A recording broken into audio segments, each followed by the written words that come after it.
MGM अस्पताल में बुधवार की रात करीब 11:30 बजे होमगार्ड जवानों व डॉक्टरों में धक्का मुक्की हो गई। इस मामले में महिला होमगार्ड जवान तुलसी हेम्ब्रम ने गुरुवार को साकची थाना में 25 से 30 जूनियर डॉक्टरों के खिलाफ लिखित शिकायत की है। हालात को संभालने के लिए क्यूआरटी को तैनात कर दिया गया है। शिकायत में कहा गया है कि वह अपनी सहकर्मी पूनम देवी के साथ इमरजेंसी वार्ड में ड्यूटी में तैनात थीं। इसी बीच जूनियर डॉक्टर पहुंचे। आरोप लगाया कि जूनियर डॉक्टरों ने उन्हें धक्का मुक्की कर बाहर निकाल दिया। कहा कि अभी कोई हमारे डॉक्टर को गोली मार देगा तो कौन बचाएगा। आरोप लगाया कि चिकित्सकों ने आपत्तिजनक शब्द कहे।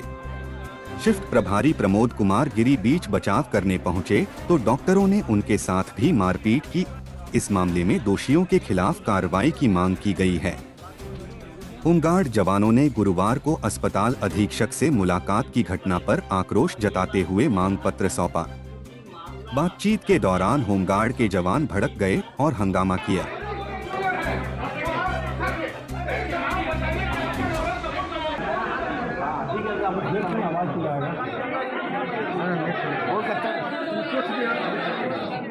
डॉक्टर साहब से